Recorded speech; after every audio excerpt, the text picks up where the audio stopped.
بعد از مرحله طراحی شما باید تارهای پارچه‌تون رو برش بزنید.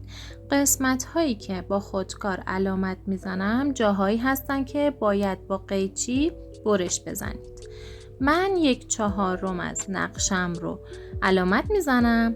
بقیه قسمت ها باید دقیقاً مثل همین قرینه باشه. یعنی همینایی که با خودکار مشکی کردم دقیقاً قسمت مقابلش هم به صورت قرینه علامت بزنید و با قیچی قیچی کنید.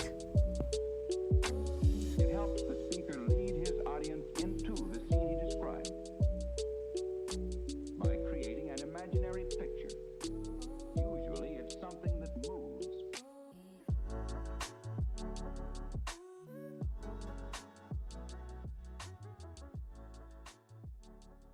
برای قیچی زدن به یه قیچی نوک‌تیز احتیاج داریم. دقیقاً قسمت هایی که با خودکار علامت زدم رو قیچی میکنم.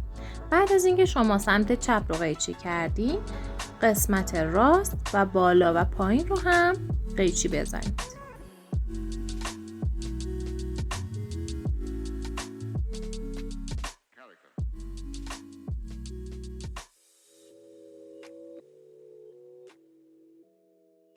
مرحله قیچی زدن که تمام شد، با انتهای سوزنتون تارهایی که بریده شده رو خارج کنید و بعد با دست یا با یک انبر تارها رو از پارچه خارج کنید.